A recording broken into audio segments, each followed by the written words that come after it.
God, I love those bullets.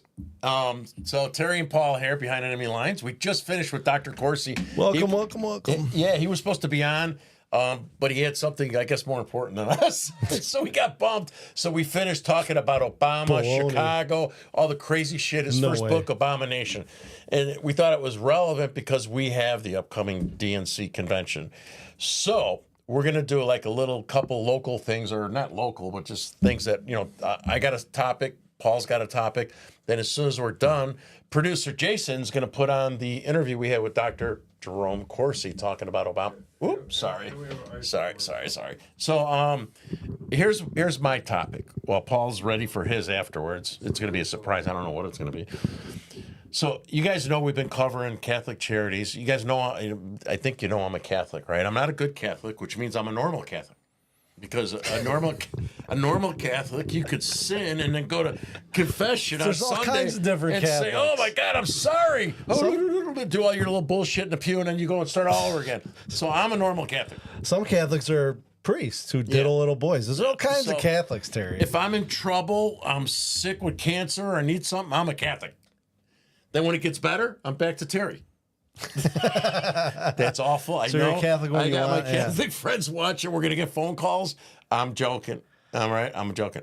I grew up Catholic, but I kind of leaned away from them when they started, diddling little boys. Yeah. So I want to talk about the Olympics. So we criticize the Catholic Church, right? I mean, so it's not like I'll get into that. It's not like we're hypocrites or whatever. We criticize the Catholic Church, right? And I respect all the different religions, Christianity, Catholics, and all that stuff. And I believe that there's good in the world to have a higher belief, unless you're a crazy Muslim that want to kill everybody. But that's a different subject. So with what happened at the Olympics this week disgusted me. For them, for the LGBTQ community, wanting to be treated with dignity, respect, and all these things that they've been fighting for, right? And we don't think people shouldn't be treated with dignity and respect. We agree with that, right? But don't sit out on one side of your mouth and say that bullshit, and then you go to the Olympics under inclusivity, and then you mock the Last Supper with a bunch of sloppy-ass transvestites that aren't even hot ones. I mean, and mock our religion and make fun of us, right? It's supposed to be an Olympic sport. So that really pissed me off, because I work with the Gays Against Groomers, Log Cabin Republicans. I have nothing against gay people. We've said that when we spoke. I got nothing against them, right? And when I went out to Gays Against Groomers, folks, at the Charlie Kirk event, I went out with two married lesbians from the Los Angeles chapter of Gays Against Groomers, and they said something that resonated with me. And they said, "Alls we wanted, what's happened with this LGBTQ plus bull crap? We don't even know all these alphabets. All we wanted to do is be treated with respect and dignity, right? The people that fought before us for our battles, the older folks, they said, that fought and got us to a level playing field, all of that was wasted by these radicals that are pushing all this crap on your children. We just want respect, dignity, and we don't want to get beat up." And I kind of chuckled because back in the 70s, I would have been one of those guys to beat you up. I changed. I mean, everyone changes over time, so I understand, and that's why I'm very supportive of that community, because I know what they went through back when I was younger. I know it was hard for them. So for these scumbags, as well as the Olympics, and as well as France, probably shouldn't say that country's name because of Why? my job. Oh. Well, you don't work for France. That was like a bitch slap to our face, man. I mean, and then I saw some jamoke from the Olympics say, "Well, we're trying to be inclusive and all this bullshit." No, you're not trying to be inclusive, and no, you don't want equal. You want more rights. And why the hell didn't you guys do Allah? Why didn't Paris do Allah? Do a parody of Allah, because you're cowardly scumbags. You kidding? You know how many Muslims have got in their country now because all this mass migration? So that ain't gonna fly. That really, and again, I'll criticize the church, right? We both criticize the Catholic Church and all these bad things that they've done, these bad things that they're doing to America. But it's not just about the Catholic Church, right? It's about these people want to be treated with trust, respect, dignity. All this bullshit has nothing to do with it. They want more rights. They don't want equal rights. They want more rights than us. And they're trying to force this shit down our throats on primetime TV globally through the Olympics. And it's bullshit. I hope you guys don't watch the Olympics and these scumbag. Who's that? That was nothing. Oh, I think Jason farted over there. Heard it? He did not. We heard something. I don't know if you guys heard it. So that's all I want to say. We had a really good interview with Dr. Jerome, so I hope you watch it. So now I'm going to have to pass it off to Paul. We'll get done here about 10:30. Well, speaking of the Catholics, we just did a couple. So we've done 3 stories in 3 days with the Gateway Pundit. We're going to have that up on our website. A couple of them are revolving around Catholic charities, right? So I think it's no secret that Catholic Charities has been helping out with the mass illegal immigration crisis at our southern border. They're helping fund it.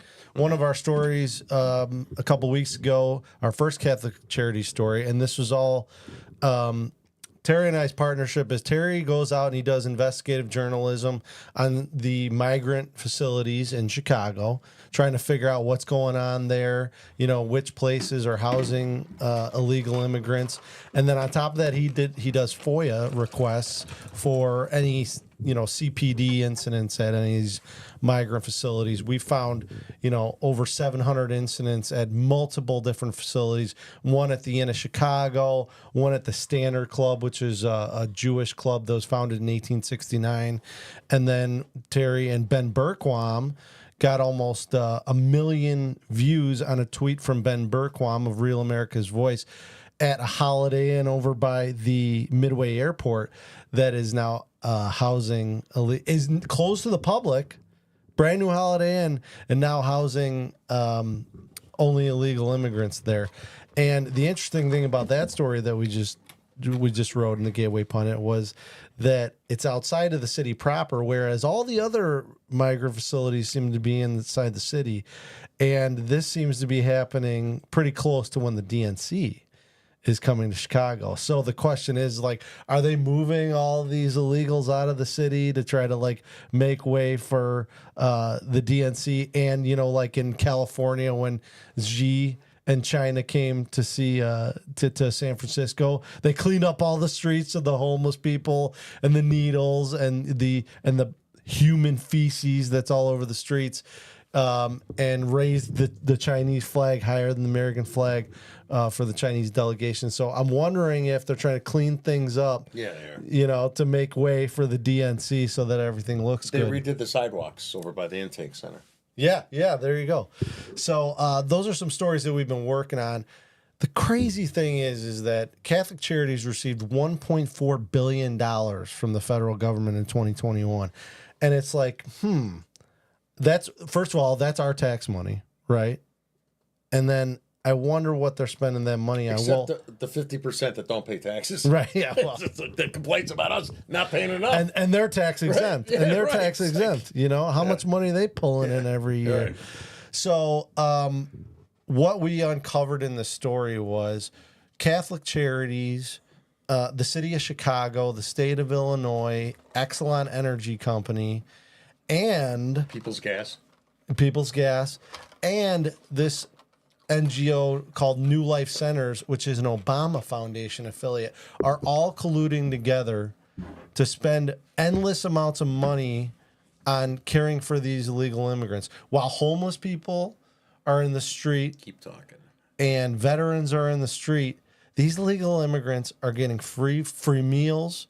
One of the slides in the story that we did showed New Life Center showed that there's 7,000 immigrants a day are getting free groceries. They're getting free apartments, and then they're getting free utilities, all covered for.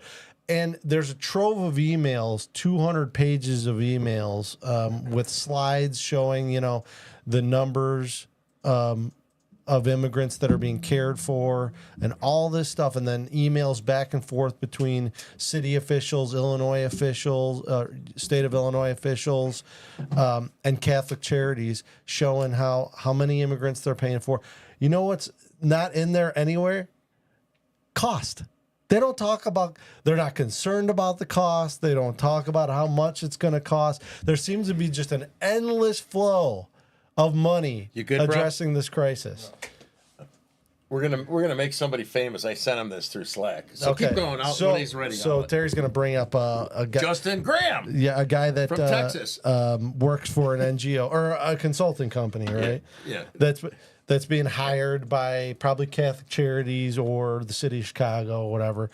And on top of all this, Illinois raised taxes $1 billion in 2024, and Illinois policy took a look at that, and the lion's share of that is going to care for illegal immigrants.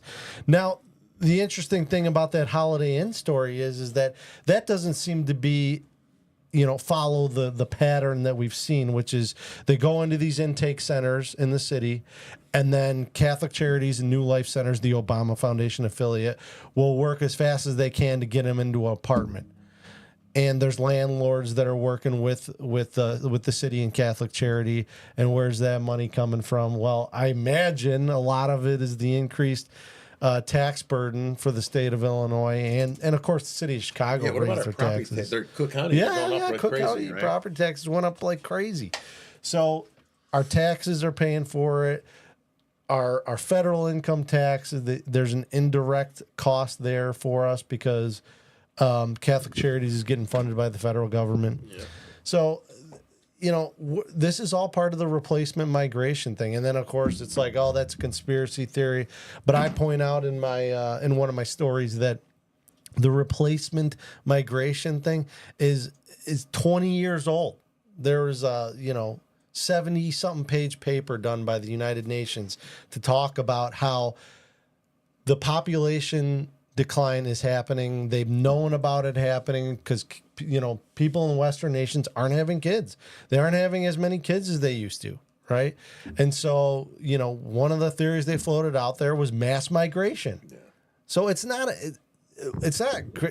actually an analytical problem. It's a theory based on an analytical problem that we've known about for a long time, which is we're losing population.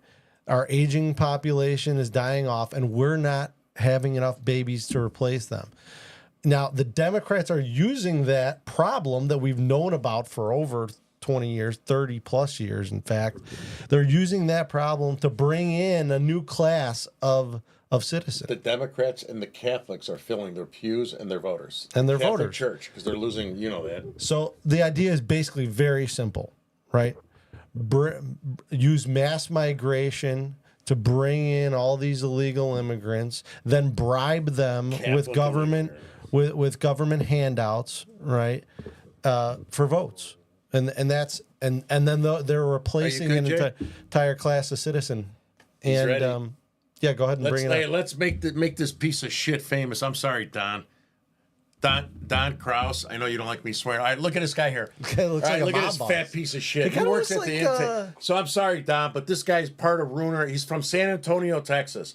Every time I went there, Ben Berkwam, JJ Carroll, Ryan, if you guys are watching, this guy comes up. He tries to intimidate us. I tell him to go fuck himself. Sorry, I swore again. This guy comes up every single time. He thinks he's a badass. He's got an American flag tattoo on his forearm. I was going to ask him, how dare you? And then they got the American Chicago flag flying above this illegal center, Paul. I didn't take pictures of it. You know what he looks like? So I'm not like Harvey Weinstein. I'm not going to use my I want a friend who helped me. I learned this from the Antifa scumbags who come after us with facial recognition scanning, like they did for sedition hunters for me to try to put me in jail. So my friend, I know you're watching. I'm not going to use your name. I want to thank you so much, you highly security guy. He did a facial recognition. Look at it comes back. Justin Graham, he's from Texas. He works for a company that gets paid by FEMA, is a contractor. He's coming to Chicago. He works for All Hands Consulting, you guys. Another cost. And then they are the quarterbacks or the PMO coordinating all of the destruction of Chicago. Yeah, project and they're the managing, ones yeah. that decide who goes to what part of our Chicago shelters in the suburbs. This piece of shit. So next time you see me, I know you're going to hear about it, Justin. Try to threaten me again, say you're going to have me arrested. Every time I tell you, you shake your head and you walk off like a little bitch. And I'm going to keep getting in your face. Sorry. No. He's part of the problem. He's part of the problem. He's helping destroy the country. And the reason I say that, destroy the country with illegal immigrants. I mean, if you read these emails in the story that I wrote, that Terry uncovered all this information from, obviously these people think they're doing something good, right? Because they're helping people who are, coming to this country who just want a better life for themselves. Yeah, selling cocaine, hookers. The problem is, well, yeah, there's a lot of that going on too, and there's a lot of people who are just here for a better life. But the problem is, you're bringing in a mass amount of people, and you're putting the burden on the American citizen, the American taxpayer. And now what we're seeing is young people can't afford housing, they can't find jobs. The debt has climbed to an unsustainable level. I saw the other day that the interest payment alone on our national debt is more than the military, the budget for the military. So, we're setting up a future for American citizens that they're not going to be able to pay for. The American dream is dying, right? Where you can come here and you can manifest your own destiny. And it's dying quicker in places like Illinois, California, New York, your blue states, because they're trying to bribe illegals to come in here and then fast track them to citizenship so they can get those votes. They're bribing them with government handouts. Well, all that's doing is creating a dependency structure that's going to grow the government. It's a communist framework.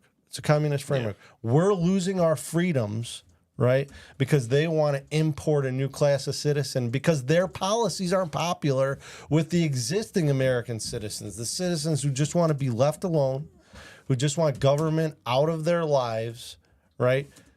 They don't have a policy, that this being the Democrat or even some of the Republicans at the federal level, because it's a uniparty. They don't have policies that are popular anymore, so they have to bring in a new class of citizen to vote for them. And the way that they're going to get that vote is they're going to give them government handouts. Hey, come to America, live the dream. But then when they get here, they're going to find out what kind of life it is to live, just like much of the African American community and the low income Hispanic community, or the West Virginia Rust Belt. Poor white community finds out about living off in the welfare state, is you become permanently wedded to the government. You become dependent on the government, and that's not freedom. That's not the American dream. Right. That's not manifest destiny. Let me talk about this fix our broken border system, right? Screw that. The left keeps saying we got to fix the broken border system. Why?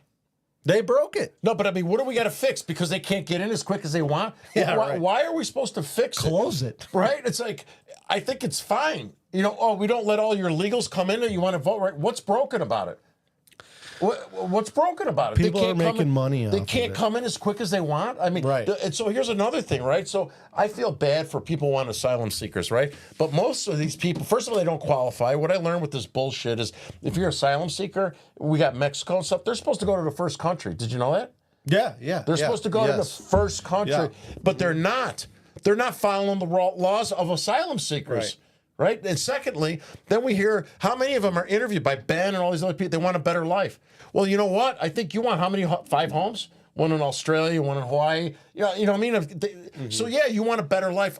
So I wish you could get a better life. But why the fuck should we pay for your better life? Why is it up to us? It's not going to be. It's not going to end up being a better life. But anyway. It doesn't matter, right? Yeah, it doesn't matter. America. So America was built on immigration, right? And immigrants. We were. All of us. Families were immigrants, right? My grandparents came from Italy. One grandma spoke Italian, the other one Polish. After the turn of the century, not before slavery, by the way, but that's a different topic. So the left keeps telling us we're a nation of immigrants, and that's true. So we were built by immigration and all the immigrants, right? Okay, but we were not $35 trillion in debt. Right. My grandparents came and they lived with other relatives, and my grandma was a maid. My grandpa worked in a unsustainable. bakery, all this shit until every generation does better.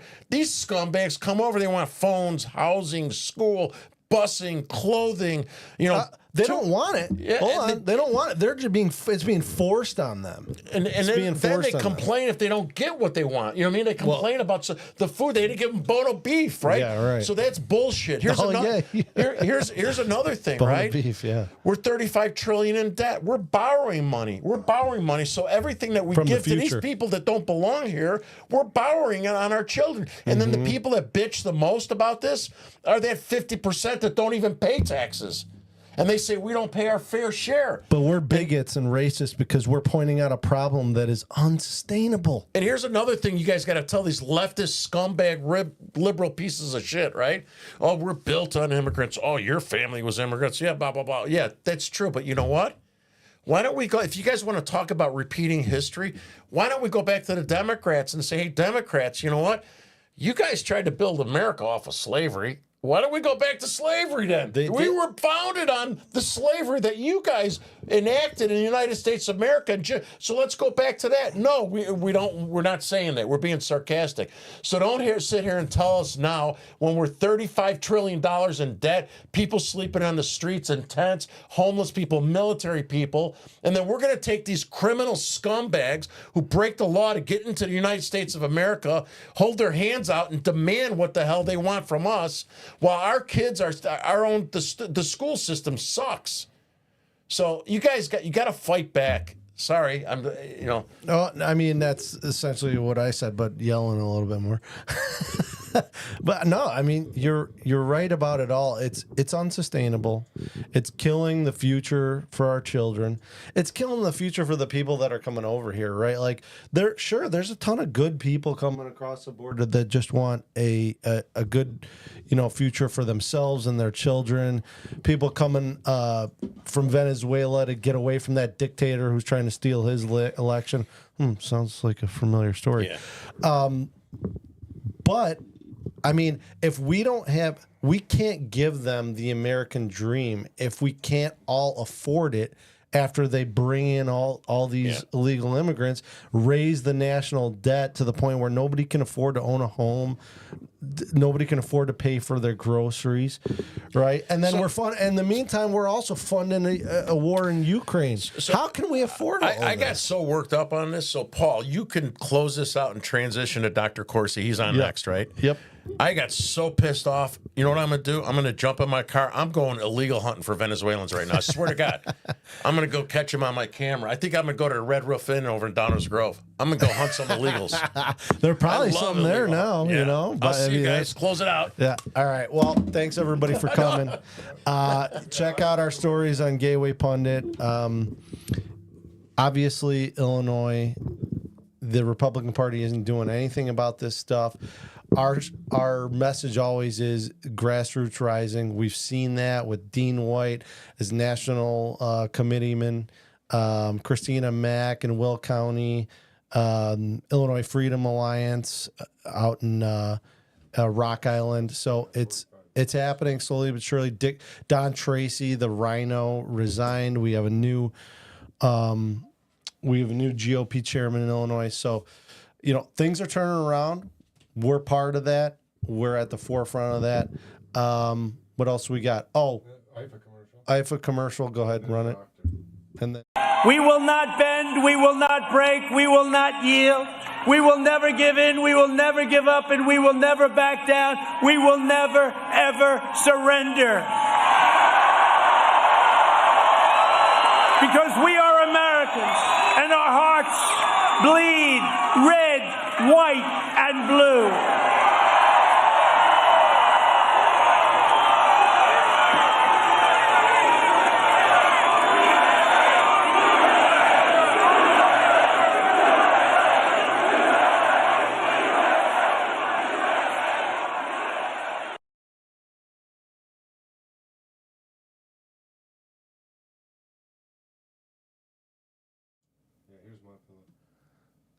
Can they hear me? All right, so yeah, everybody go buy a My Pillow. I'm telling you, they're great. He's got slippers, he's got robes. BELL 1776. Use our promo code.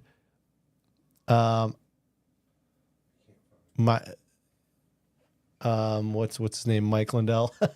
Mike Lindell. We did a fundraiser for it. Great Patriot. He's uncovering a lot of stuff about the elections. He spent a lot of his own money. His products are great. BELL 1776. You get a discount. Look at all those beautiful. You got mattress toppers and towels. You got slippers. I've got this is gonna sound great. I've had two My Pillows that are still my favorite pillows, and I bought them way before I knew this guy was involved in it. Like I think I bought them back before they banned them at Bed Bath and Beyond. So I didn't know anything about this guy. I still have these pillows. They're probably like 6-7 years old. They still keep their form. So I think he makes a good product. I've only got the pillows. I'm planning on getting some slippers here coming up for the winter. But yeah, there you I go. recommend the robe. Robe, nice. What do we got? A terry cloth? What do we got there? Heavy terry cloth. Oh, who could beat a heavy terry cloth robe? That's living in style and comfort. So affordable stuff.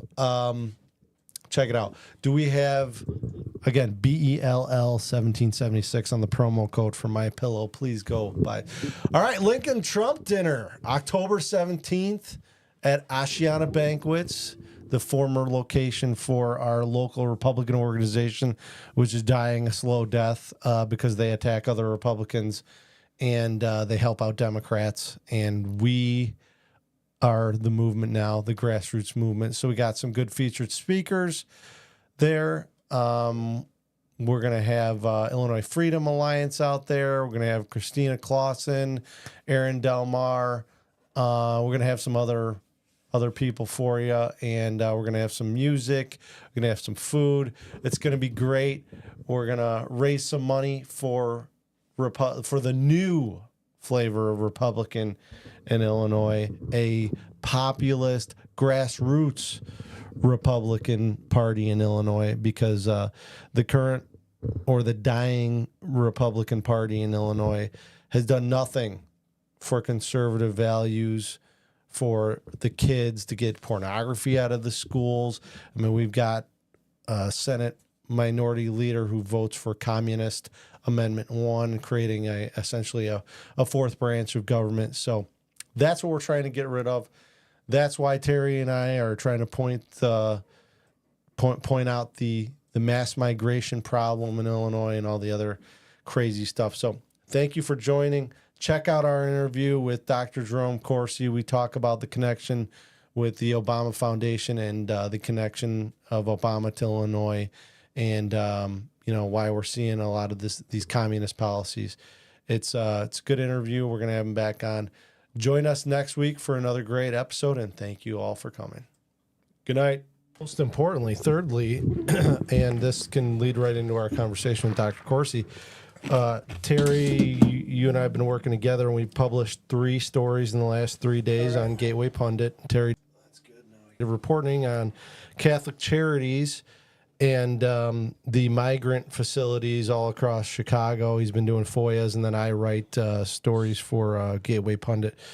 And we've been doing that for almost a year now. One of the things we uncovered in our recent Catholic Charities story, which uncovered the fact that both the city of Chicago, the state of Illinois, the utility companies like Exelon Energy Company, and Catholic Charities, but more importantly, New Life Centers, which is a Obama Foundation affiliate, are all colluding to help illegal immigrants get into apartments, get government phones, pay for their utilities, all while veterans, homeless people in Chicago are on the streets with none of these benefits. So it's essentially a replacement strategy, or if the Cloward-Piven strategy, if you will, that I'm sure that you're very familiar with, Dr. Corsi, which is a communist strategy to overwhelm the welfare state. So if you know anything about the Obama Foundation, please throw that in there. And since we have limited time with you, right? We'll let you Right. talk, and you kind of understand what's important to us. Oh, You know the book, and just go at it and slam away. Well, I mean, Obama's been one of my least favorite characters since he appeared on the scene. And the Obamanation, which I wrote in 2008, was a #1 New York Times bestseller. And of course, I picked the title Obamanation, the biblical, he's an abomination. Abomination of desolation. Daniel, it's repeated in the Bible many times. And I thought from the beginning that Obama was first of all, I thought he was a CIA plant because none of his documentation fit together. And we now know that the birth certificate was not a real birth certificate. I mean, I found in Hawaii the birth certificate from which it had been forged. Sheriff Arpaio did about a 4-year investigation of that. And, forensic labs proved that I was right. That was the birth certificate from which it was forged. He doesn't have a Hawaii birth certificate that's ever been produced. I think you suggesting that he was a Manchurian candidate? Absolutely. I mean, he's a CIA creation from the very beginning, and he was groomed and produced in order to fill this role. His qualifications at Columbia, we can never find any documentation of him at Columbia. At Punahou, he was called the bomber because 99% of the time he was stoned. He was bombed. It wasn't because he was a good basketball player. Mm-hmm. And he constantly lied about his past. So Frank Marshall Davis, I think there's speculation that Frank Marshall David was the father. And I don't think so. I'll show you who I think is the father in a minute, because it's really pretty shocking when you take a look at this image. I'm going to show you to you. You guys, I think, will be shocked at this. But so Doc, real quick, so you mentioned his college. Do we know how his college was funded? Did he get grants, loans because he was from Kenya? Did he earn scholar? Do we know anything about how his school was paid for outside knowing he had some debts when he was 50 years old? Well, we don't know much about any of this. The school records are terrible, and I did a huge amount of research on the school records, and you can't find 99% of his records, and his records get expunged. You can't get his grades. Mm-hmm. This is a complete CIA. At the time he was married to Ann Dunham, was married to supposedly the Kenyan Barack Obama. Mm-hmm. We had the Immigration Naturalization Service records that say that they try to use this as a child, they're married, as a reason to become citizens. We're going to question whether or not that's legitimate, because we don't believe it's legitimate. Okay, they constantly said that clearly. And so therefore, you've got a situation from the very beginning where there's doubt about who Obama is. And it doesn't ever pan out to get any better than that. So the problem is that, when you start looking in these things, you start really trying to figure out what his life history is, the documentation is weak, the pieces don't fit together. That's the whole point. And so therefore, you've got to say this is a CIA creation. And Obama himself has these lapses. Now, let's talk about Chicago. So Obama comes into Chicago, and he is a community organizer. He's working with, this entire Saul Alinsky organization, Get Out the Vote. Mm-hmm. And basically, he comes out of nowhere from Hawaii and decides he's going to go to Chicago, recruited to Chicago. I did a lot of how he was recruited to Chicago. When he gets to Chicago, he ends up in this drifter kind of position. He ends up in the subculture of Chicago. He's Bathhouse Barry, attending all the gay bathhouses. He's known for that. He's associating with people like Rezko. I think Rezko is still in prison, as far as I can figure out. Wasn't it the University of Illinois, the Weather Underground people as well that he was? He came in with the entire Weather Underground, Bernadine Dorn, and that whole group was all Obama oriented, and so therefore he came into that radical culture. That's where he gravitated. And then he goes into Reverend Wright's church. Well, Reverend Wright's church was LGBT even then. And he's a racist piece of crap, that guy, right? Well, yeah, he's the one who said GD America, that, Sean Hannity was playing constantly during the 2008 convention. I thought Sean Hannity was right. that should have been pounded around because Obama really has not any real, he was raised in Indonesia to a large extent. And when you take a look at it, his history shows that he was raised as a Muslim in a Indonesian school, registered as a Muslim. Okay, that's the point, is that Barack Obama, when his whole life story is put together. So, okay, now he gets in the Chicago legislature. And I read about he is arguing there's a case where a woman had a baby and didn't want the baby, and they kind of threw the baby away in a dirty linen closet and found it and saved the baby. But Obama's arguing in the Illinois legislature floor that she had a right, didn't want the baby should have been killed. Now, back then I was on Hannity and Combs, and Combs says, "You mean that's infanticide?" And I say, "Yeah, Alan, that's what they call that. That's infanticide." I hated that guy too. Okay, and then Obama is now in the legislature. He's marginally in the legislature. He's doing an enormous amount of drugs, but always smoked weed. I'm sure they did they're doing all kinds of drugs. And Obama's running out on his credit cards, and Michelle's got 2 babies, and she's looking at this guy as a worthless SOB who's doing nothing but going to the bathhouses, not taking care of her, not taking care of the kids. He's not being responsible, and so he's running off the legislature, living on credit cards. Yeah. Now, if that's going to be our future president, and then somehow or other he gets discovered, he's running around telling everybody he's going to be president of the United States. He gets discovered, and discovery, brings him fame. But he starts to hope and change, and he runs for office. What's the time frame here that you're speaking of? Well, this is all. Early Barack 2000s? Obama comes into Chicago. He's going to run for president in 2008. So in the 1990s, he's in Chicago. 90s, okay. Okay, and he's in Chicago with the Radical Chicago group. Tony Grasco. And you're saying that he was running around bragging that he would become the president of the United States back then? Oh, yeah.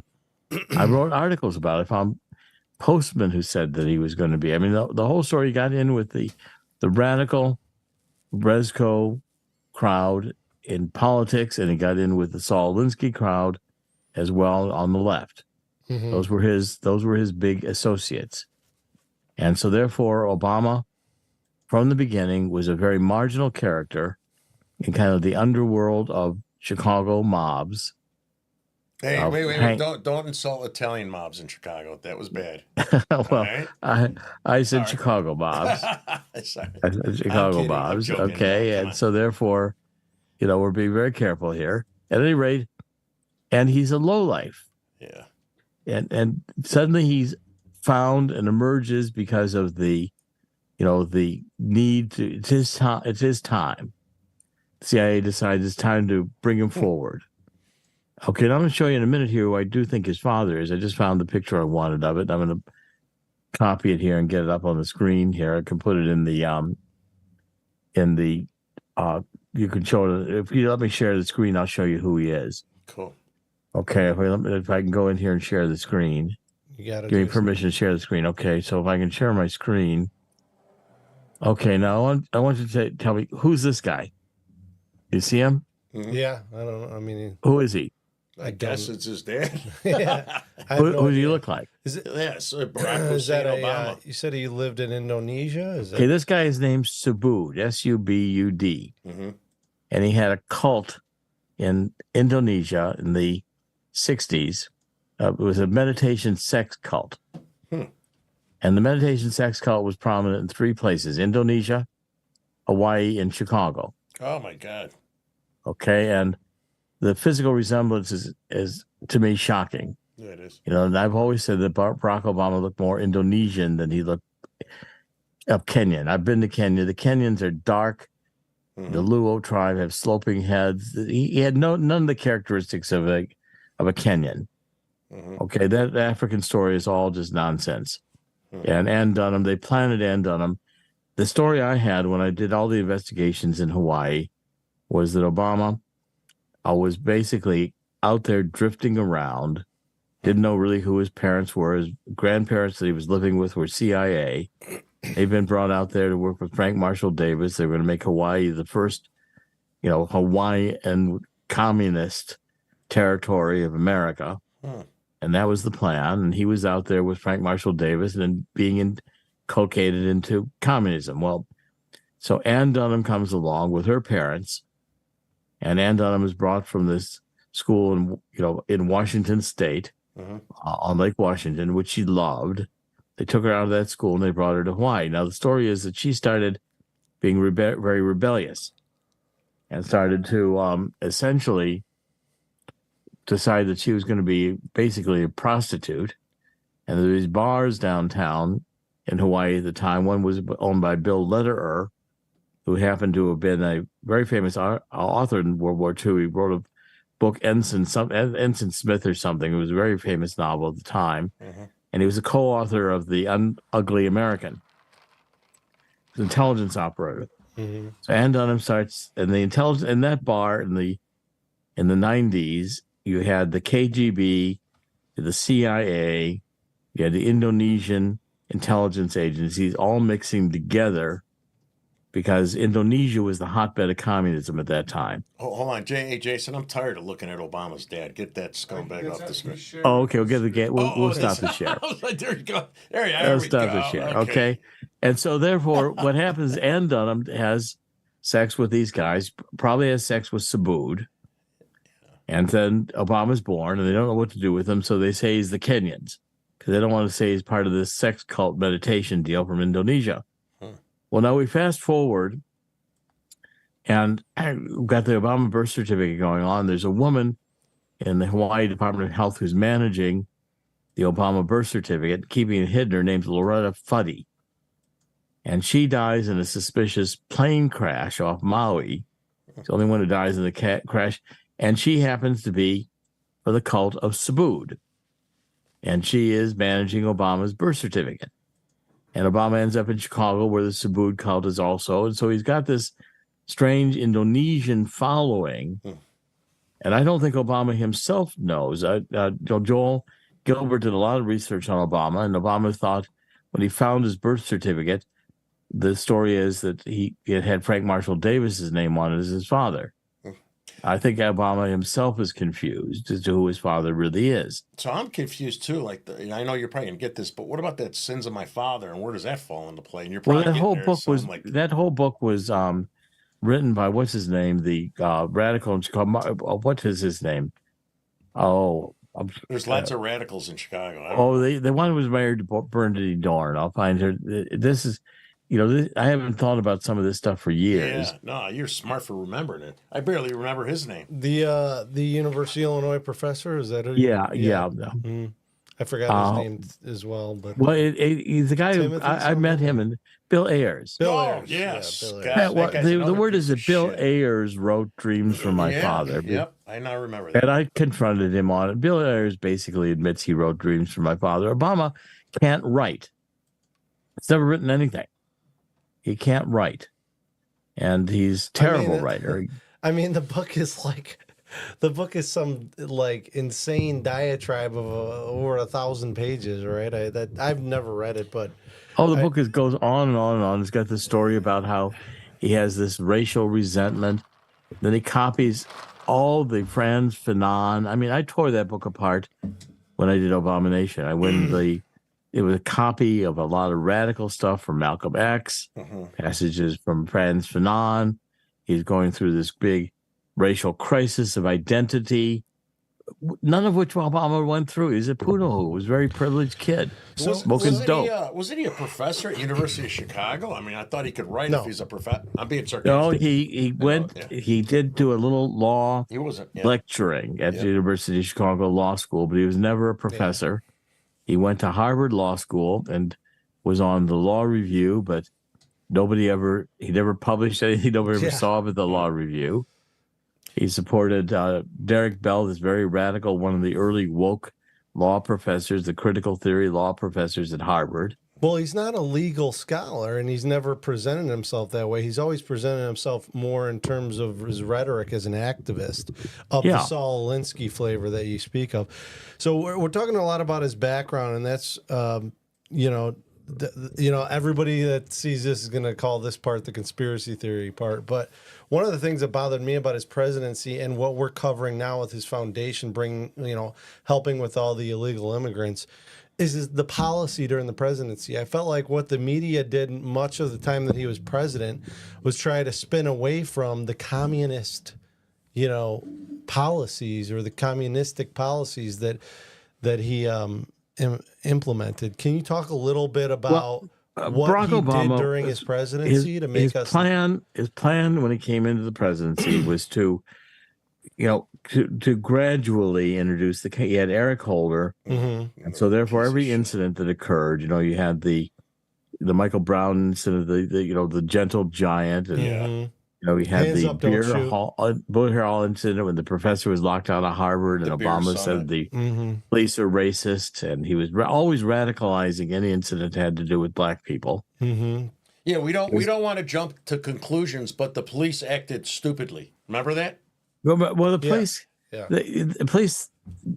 First of all, the Trayvon professor. Martin could have been my son. Yeah, that's right. The professor was a jerk himself. The professor Yeah, he needed a beating. couldn't find his keys. He was abusive to the police. The police were trying to help him.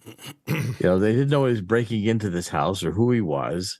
He was aggressive, and the police just finally got sick of him and arrested him, trying to figure out who this guy is. So he turns out to be a professor. All right, so then they have the beer hall summit, and they have to all apologize because the police officer happened to be doing sensitivity training with the Chicago police.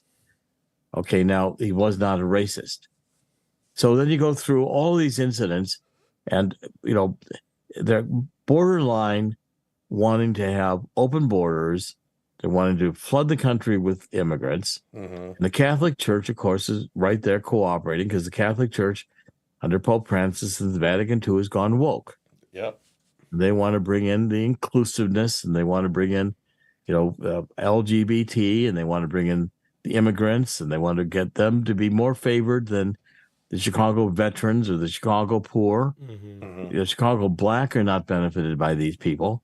They're much better off before the Obamas showed up. They're much better off under the old ward system going back into the 30s. Yeah. But the point is that Chicago has become a broken city because of the same reason all these Democratic hellholes have become broken cities. They've got massive populations of underclass there's not the jobs. The jobs have gone all overseas. And so people don't have labor, and their families are broken after all the socialist policies of breaking up families, AFDC, aid to families with dependent children that Lyndon Johnson had with the Great Society, all these welfare programs. So you got the kids being raised in these projects where they're doing drugs. There's, the projects are run by teenage gangs. They're not safe. And the Cloward-Piven theory, which is the two Columbia professors who said, well, we'll just spend society into bankruptcy, and then we'll have this fundamental change, and we'll go to communism. And they're working. It's working. They work. I mean, basically, Chicago constantly is in a financial crisis. And then you come on with it gets intensified. So as Obama was leaving, it got more and more race, more and more division. But the underlying critical race theory and all this woke gender madness emerged later. Okay, so 2008 and to 2000. I desperately thought we could beat Obama in 2012. We did not. God. Me too. We had Mitt Romney as a terrible candidate. So we get to finally 2016, and Trump comes in, and they decide they're now coming out of the closet. They're doing their full agenda, and their full agenda is woke neo-Marxism, and they're going to destroy the culture of capitalism. Gramsci and all these other nutcase, communist theorists. Begins with the sexual revolution in the 60s. It becomes with the student movement, comes with the increasing atheism, the distance from God. Catholic Church has Vatican II and it abandons all the traditional Catholic traditions, begins singing Kumbaya on the Mass. and the cardinals and the bishops are all either having sex with the altar boys or with the seminarians. Just so you know, Doc, I'm a South Side Italian Catholic. I was an altar boy. The first time I had sex was Father Farron at Our Lady of Loretto. That's a joke. I never. I was going to say. I really was an altar boy, but that's a joke. I was an altar boy. Well, altar boys were not all abused by the police, by the priest, but they did their share. Yeah, they did. And they picked the ones. They picked the ones they knew were vulnerable. And I doubt if either of you guys were particularly vulnerable. No. You'd probably deck the priest if you tried anything. That's Chicago too. But the point is that these institutions became corrupted with the left moving in. Mayor of Washington, there's a whole series of the corruption of these northern cities as their economic base deteriorates. And the affluence moves out of the city. I remember Chicago in the 50s when it was really a pretty spectacular place. You had the Miracle Mile, you had great shopping. Do you remember they used to call us the city that works under the corruption? Remember? Yes. The city that works back then. And the city was a very productive city. It had a lot of labor. It had a very, very robust, commercial activity. But that's not there anymore. And so therefore it began increasingly becoming minority and moving in, and the whites left. So you've got, the suburbs of Chicago are quite affluent, and they are quite well off and woke, but the city itself is woke and broke. Yeah, and that's the difference. Yeah. You're a poet and you don't know. But somehow they keep spending money. It's amazing. Well, money's not the solution to this problem. Right. The money just gets stolen. Money's not going to any productive use. And the families aren't coming together. I'm sure the drug dealers and the criminals and all the others are happy to have the money there, and it supports an underworld. But the point is that, now you've got in Chicago these roving mobs, these flash mobs. They come in and loot. It's not safe. Not safe in the downtown any longer. You go to the places in Chicago that used to be quite elegant restaurants and the like. Even they've diminished.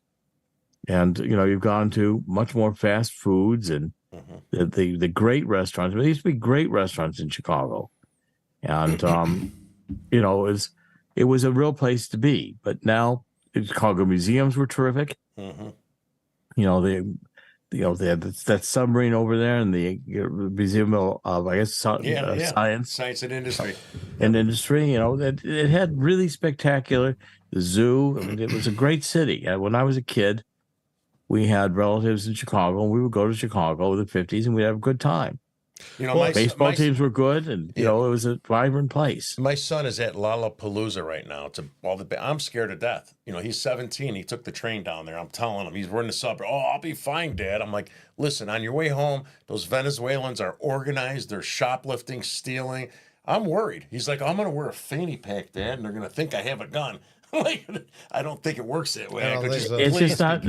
These gangs will come and yes. They're not going to play fair. They're going to clobber you and damage you and hurt you and steal from you and leave you abandoned in the street. They don't care. Well, the corruption of Chicago is just it's been an open door for that globalist agenda, the mass migration, the printing of money for wars and to take care of the illegal immigrants. And that kind of leads me to your book, right? Can you talk a little bit about your new book? Because this one question I have for you in the name of your book is the let's see, I have her up Anti-Globalist Manifesto. Anti-Globalist Manifesto.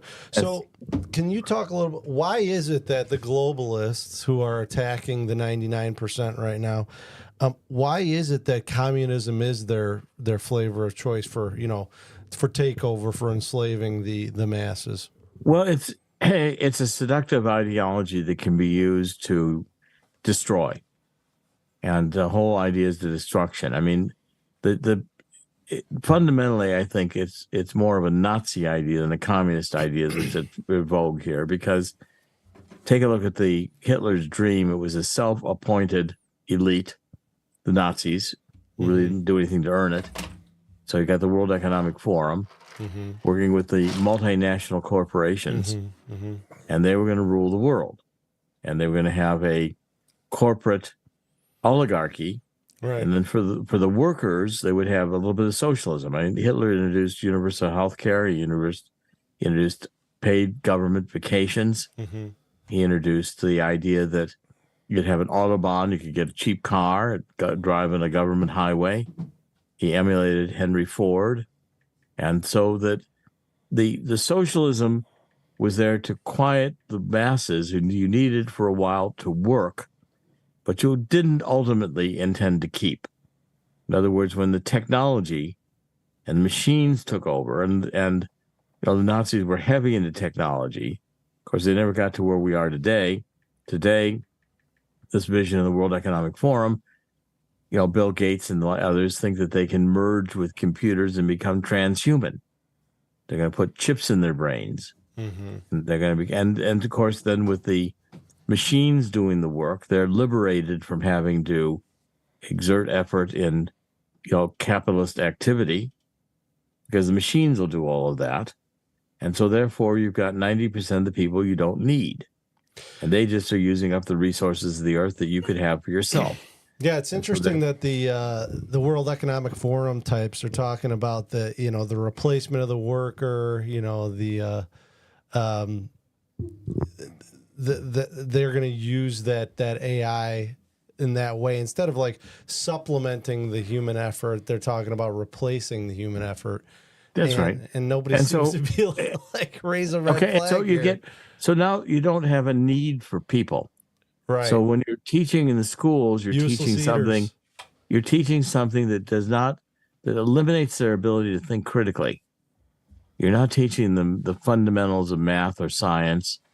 You're teaching them gender transition.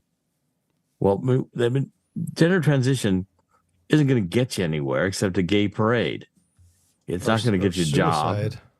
DEI isn't going to get you anywhere except you build airplanes and the doors fall off. Or you try to protect the president and you've got a Secret Service that looks like they come out of Dyke City. Yeah.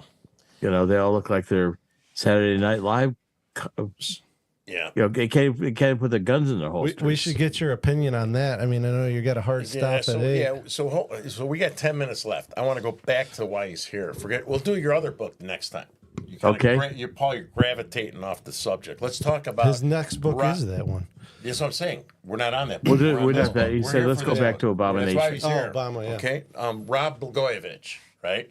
Can you Blagojevich, talk about Rob Blagojevich, Harold Washington, and Acorn? Can we cover a little bit of those three in the last 10 minutes? Yeah, well, Blagojevich is a very interesting character because Blagojevich crossed Obama and tried to get some money for replacing Obama's seat. Yeah. And it didn't like Blagojevich. He knew too much.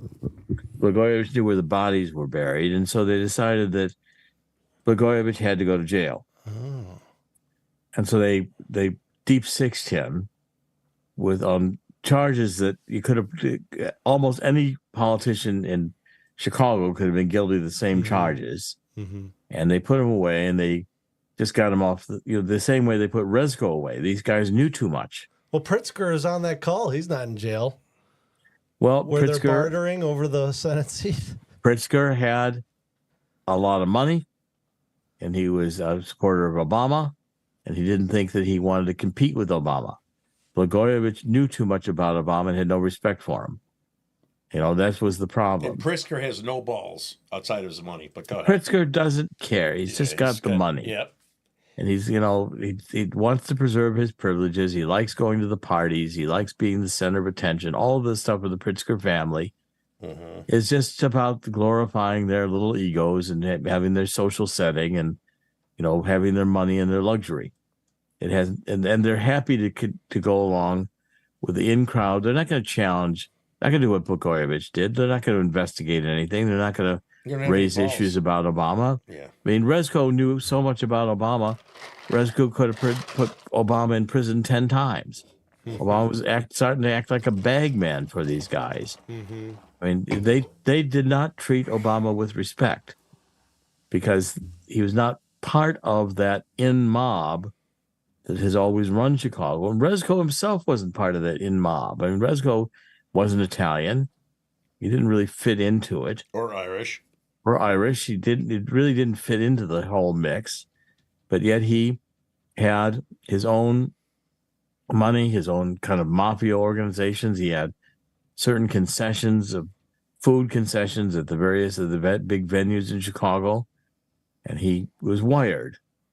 And these guys were all, bags of cash were floating around. There were bribes going all over the place.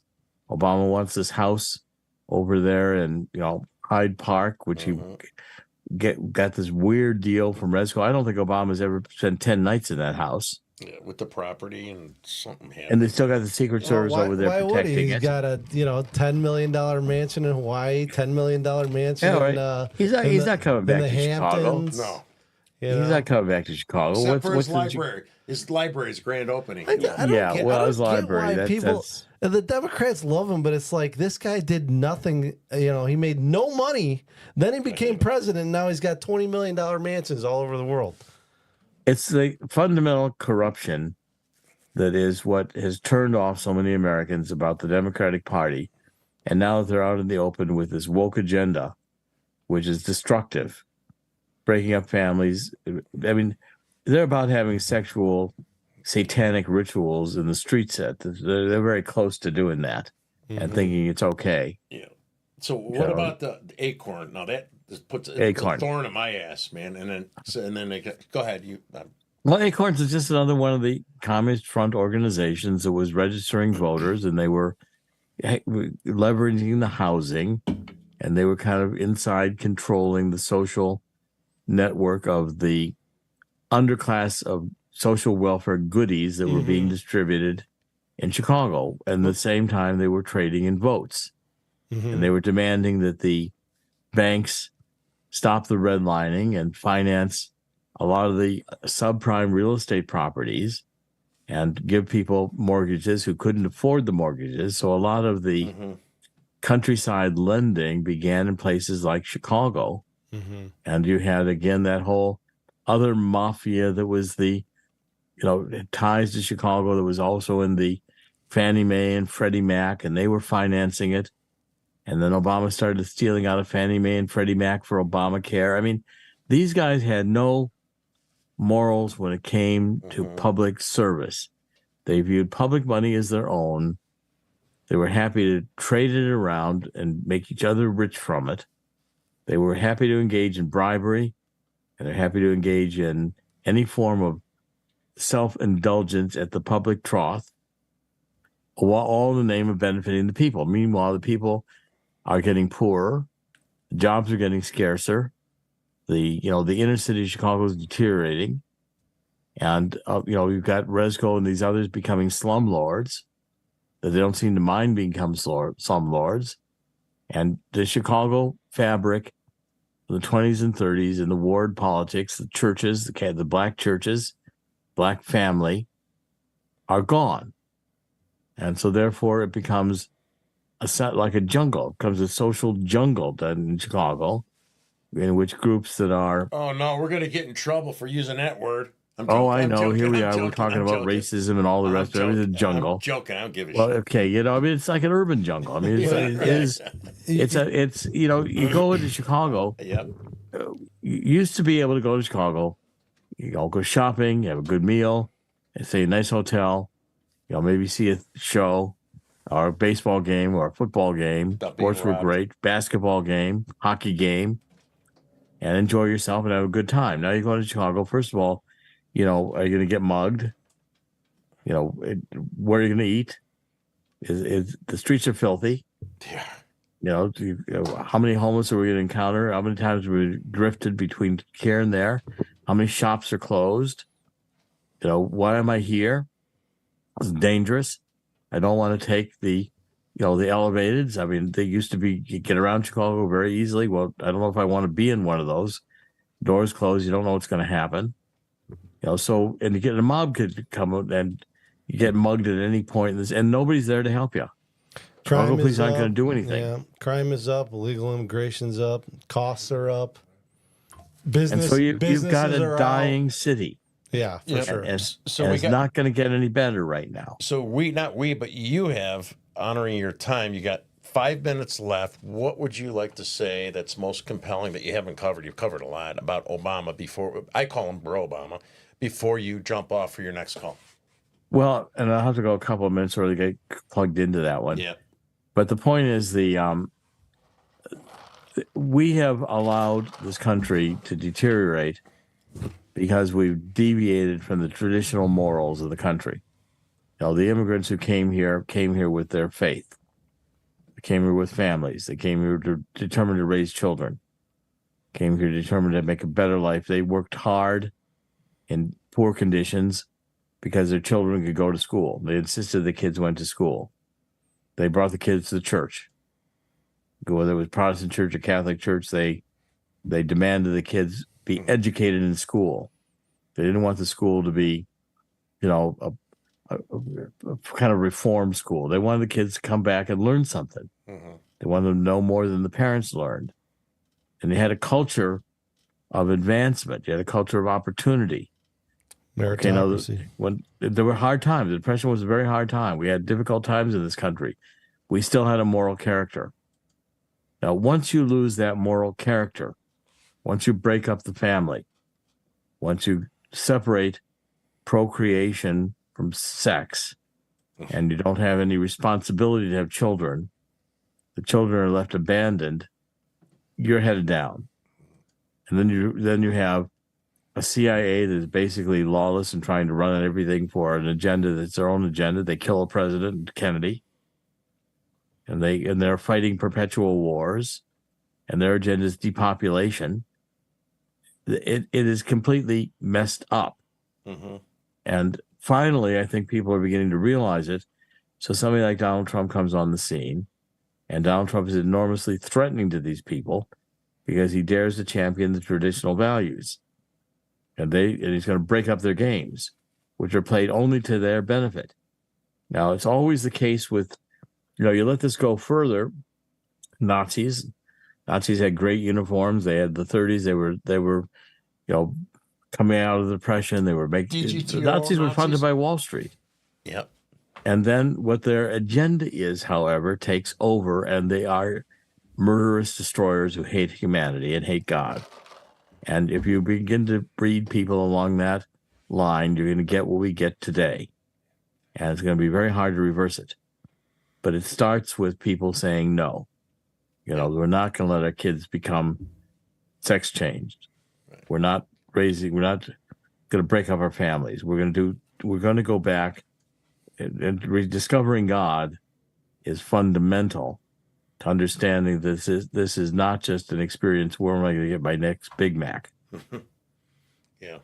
And the whole, everything what you just said, I agree with 1,000%. And their goal is to create, they don't want men like you, right? Writing your books, or us, him or me starting trouble. They don't want our children, they don't want our boys to be soft. So the CIA and all of them could control our children. That's what they want. The whole point. Okay, I've got to go. Thank you, Doc. We'll have you back for that other book that Paul was wanting to talk about. Yeah, we'll do that one too, and Foundation. We'll do things I'm doing to try to change all this and try to get more active at this now coming forward. But I gotta sign off. I'll come back with you guys anytime you ask. Okay? I'll be one of your foot soldiers. I promise. I'll help. Well, I enjoy being with you guys, and we'll just continue the discussion. Thank you, Doc. Thanks, Doc. God bless. Take care.